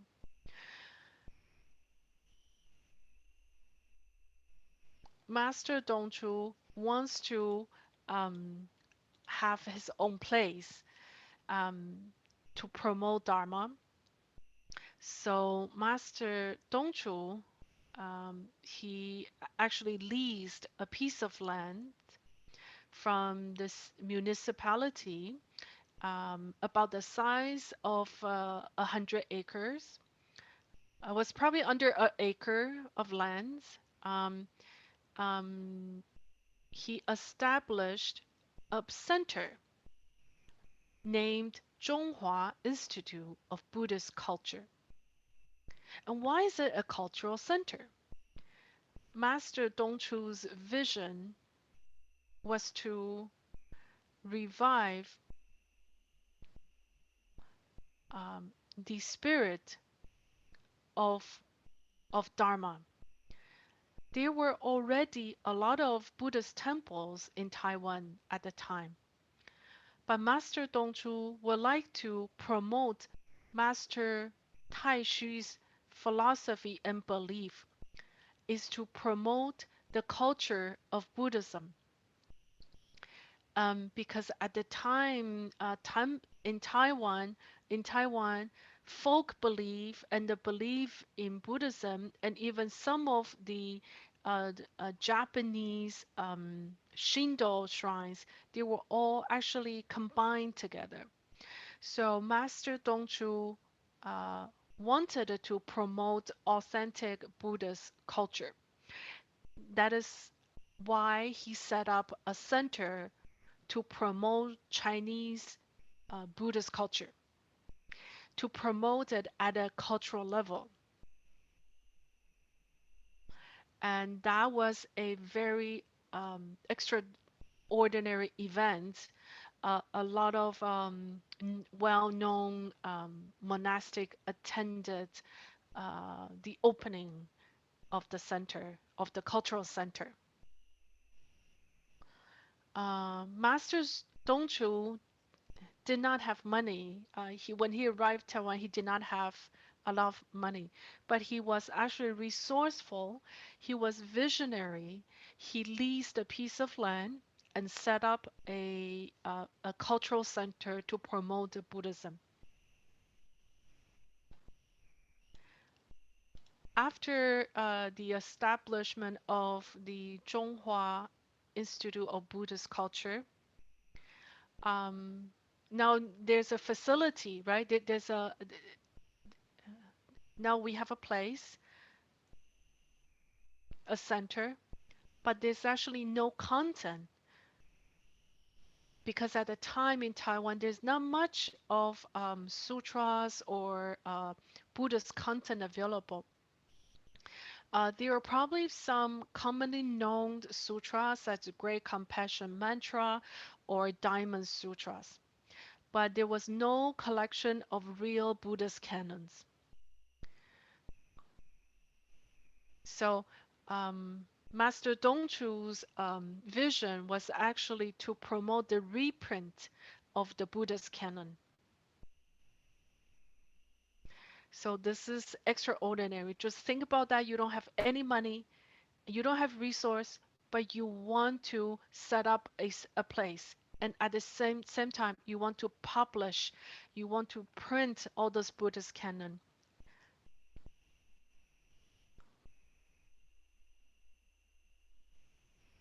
So the approach was to receive pre-orders. So they received pre-orders from temples around Taiwan, and then from the money they collected, they were able to reprint the canons, the collection of Buddhist sutras. They took there were a lot of work put into the publication, into formatting, and into printing. Um, so even when Shifu was on solitary retreat in the very rural part of southern Taiwan in Meinong, there was a copy of the Buddhist canon that's published by Master Dongzhu. At the time, Shifu was still in the army. He used his name as his pen name. He used his lay person name, Zhang Caiwei, at the time as his pen name. His supervisor actually gave him a book. It's actually New and Old Testaments of Bibles. He later published more books. One of it was What is Faith?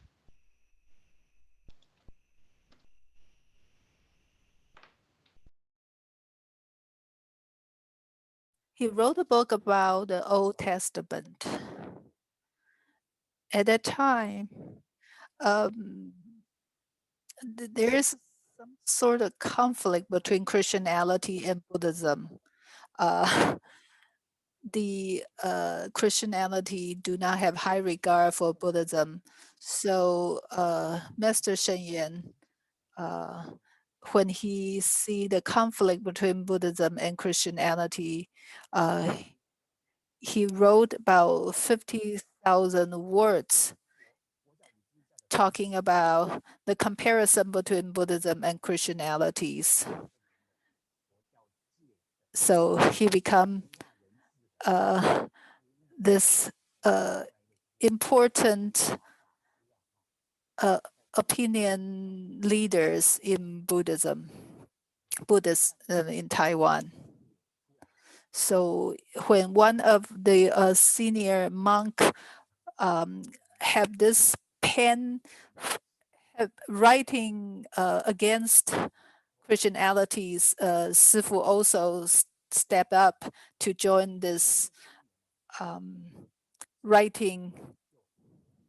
So because of this, Sifu began to publish in humanity magazines.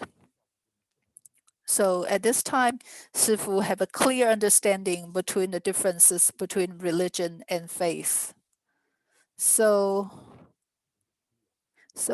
after that, when Sifu still in the army, in the militaries, Sifu was physically weak still. At that time, he would like to retire, but he was thinking about possibility of leave the military. So during his break, he visit different temples, and he has the opportunity to meet Master Ling Yuan. And Sifu felt that he has a lot of question about Buddha Dharma.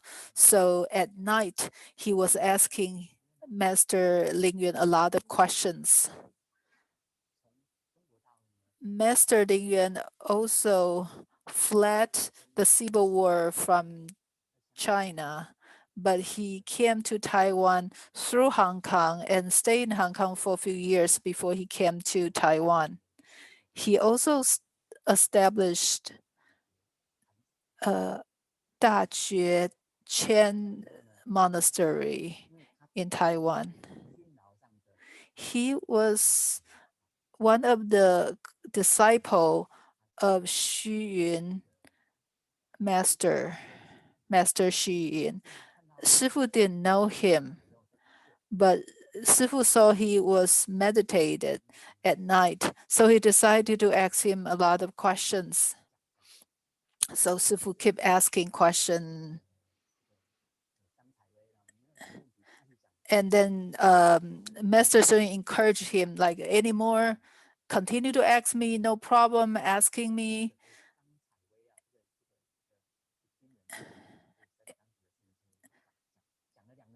And then Shifu kept asking for over 2 hours, and Master Ling just kept listening.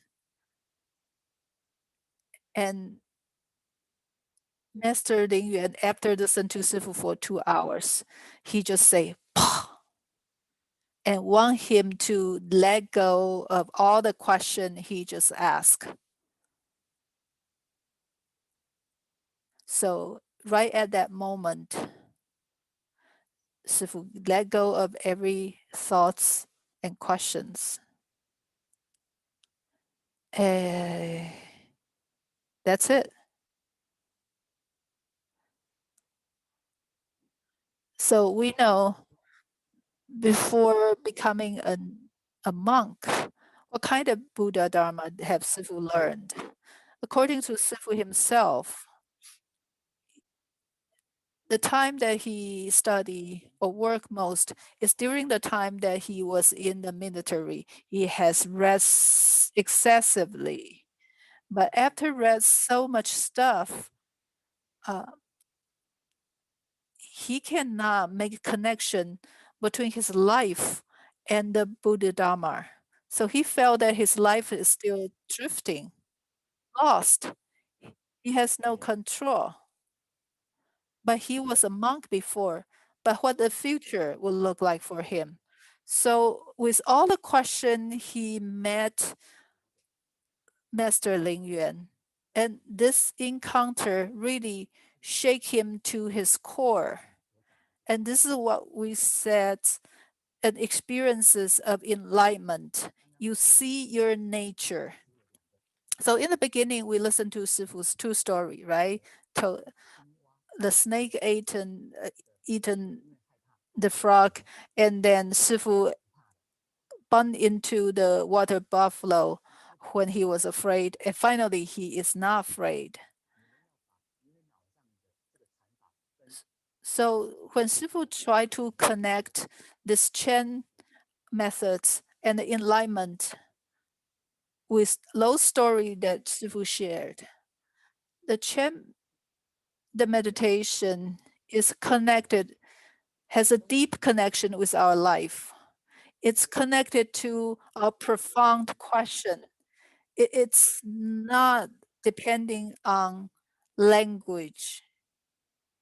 It's a direct connection to the deep level of our life. So this is the doubts that about our life is depending it's about Chen, it's not about language. So please fasten your seatbelt. Let me rush through. Um, so after enlightenment, Sifu began to make some publications. So why do I have to share this? At that time, probably when you read the publication by Sifu, you may not find the connection. So when Shifu was in the military, after his enlightenment, what kind of changes have you seen? So let me show you. Those are the books that are published by Shifu. The first one is talking about the settlement of the heart and the detachment of the self. This one, it is published in the Magazine of Humanity, but I take a closer look.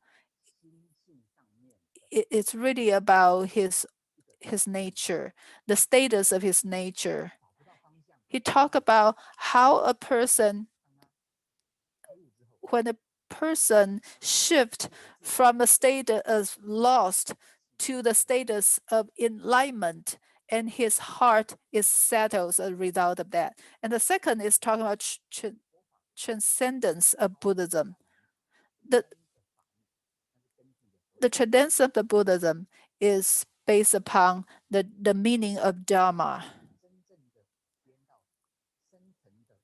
Only you connected to the profound level of Buddha Mada, Buddha Dharma, you can see it's go beyond the level of religion. The third one is from the human world to the road to liberation. In other words, when we still reincarnated for many lifetimes, how do we escape from reincarnation and get liberated? What's the path?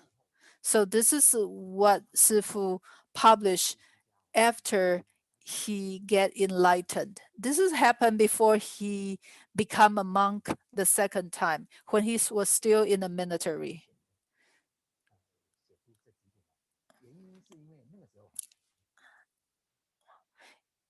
At that time, Sifu didn't know if he is able to become a monk again. But finally, there's a good opportunity. Sifu was sick. He didn't know what happened. He suffered. He has a back pain. He has a X-ray copy for over 16 copies, and still we don't know what's the problem. He was really weak. He lost a lot of weight.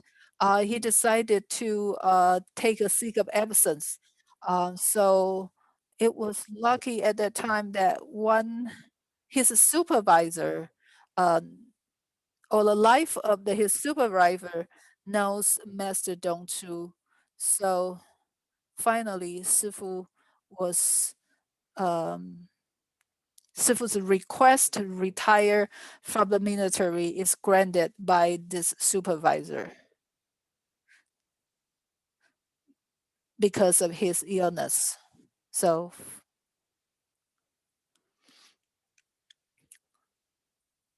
I have a picture to show you. This is my own. This is not Sifu's. So this is my retirement. This is my certificate of retirement from military. So I also went through the same process as Sifu did.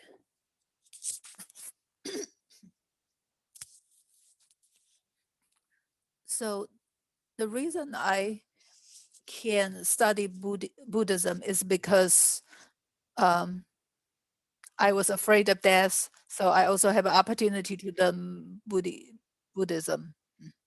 So I retired from military in 1992. After I retired from military, I officially become a Buddhist. So based upon my learning from Master Sheng Yan, If our life is relevant with Chan, our life is connected to Buddhism. You don't have to be fully immersed of the Buddha Dharma. It is really the nature of a life has a direct connection to the core of Buddhism. And as because of the same reason, Sifu become a monk second time. Because Sifu get his work published in humanity magazines. So he request to become a disciple of Master Dongchu and become the editor of this humanity magazine. So this is the end of our talk today. So we finally talk about the time that Sifu become the monk the second time. This is quite different from the first time he become a monk. So next week we will talk about he become a monk the second time. Uh, how does he transform himself and start Dramadan Mountain? How does he become our master? So I will share that with you next time. So let me give the time to our host tonight. So if you have questions, feel free to share with us. Would like to thank Venerable Guoxing to share with us starting the birth till the retirement from military, Shifu's journey life for the first 30 years of his life. You also talk about the experiences, how Sifu began to know the two grandmasters, Ling Yuan and Master Dong Tu. So now it's 9 minutes past 9. So I think let's open up for one question, giving the time. So you can unmute yourself, and then we'll open up for question just for one, giving the interest of time.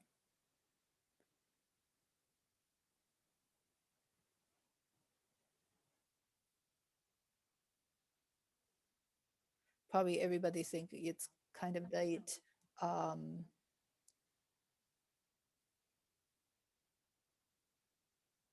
there's one question. Uh,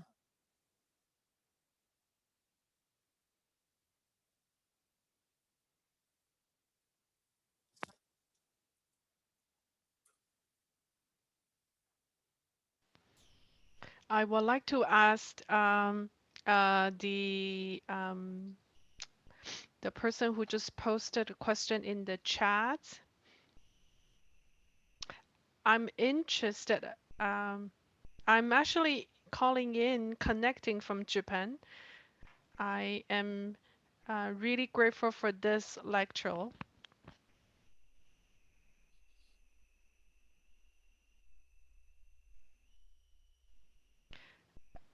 Surely we will make this video available on our website for future viewing.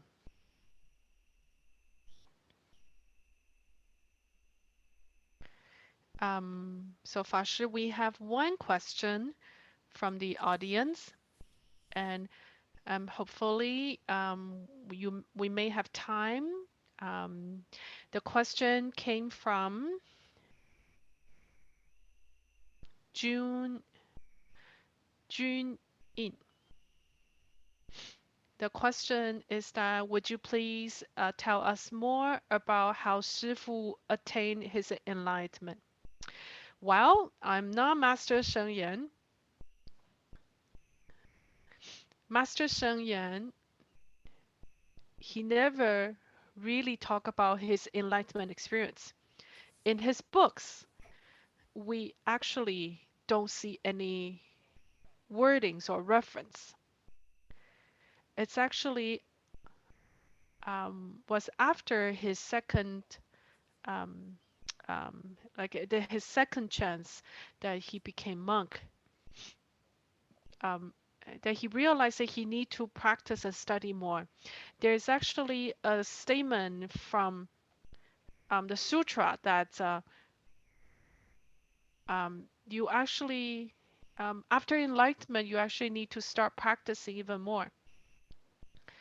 So Master Shengyan followed Master Shengyan spent 2 years with Master Dongzhu. So after that, he went on for 6 years of solitary retreat. He never really elaborated on his personal experience, but later, Shifu went to Japan to continue his doctoral training. He was inspired by his Chan master in Japan. um, his Japanese Chan master was thinking to transmit was going to do Dharma transmission, and later Shifu decided not to take on the Japanese transmission, and then went to went to States and started his journey of um, promoting Dharma. So Shifu, he he is surely has attained enlightenment, and he realized he needs to be a Chan master, started to teach others. There were 20 years of, like, there was a long period of time. In 20 years he never talked about his experience of enlightenment. And but slowly, when I was going through all those resources and the details, I realized that Shifu,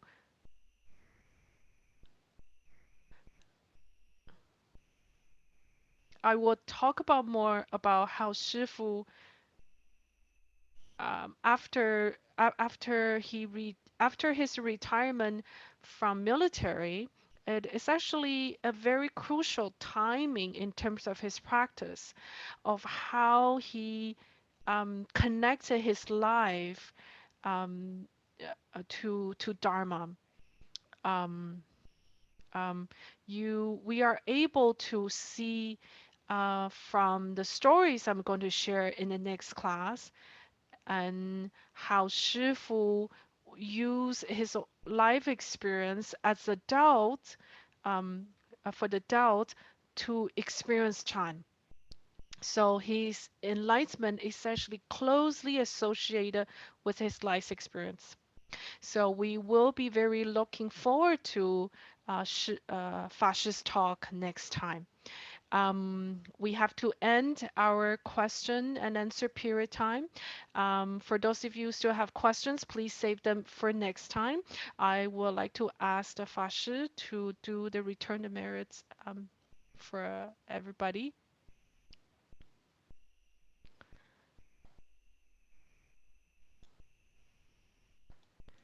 Now we're reciting the verse of returning the merits.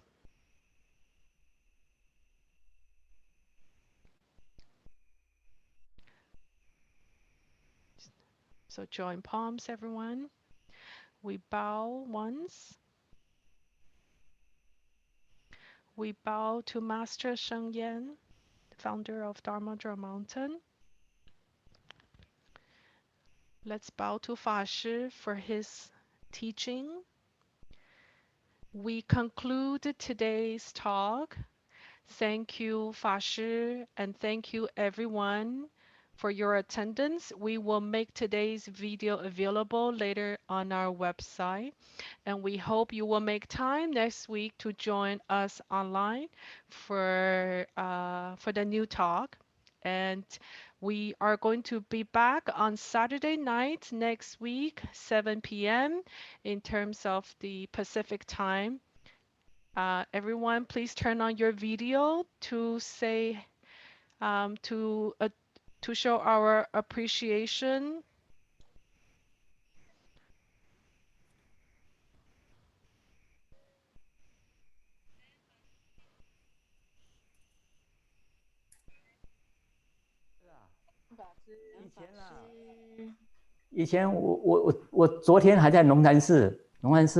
Yesterday was actually still at the Nongchime Temple.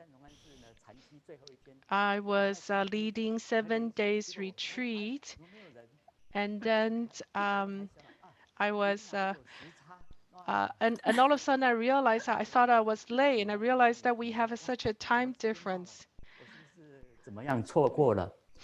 I was concerned I was late, but I'm happy that I didn't miss it. I thought it was Sunday. So it will be my Sunday next week. It will be your Saturday, and hopefully I'll see you again. 是感恩阿弥陀佛，在感恩法师。阿弥陀佛。谢谢老师，老师拜拜。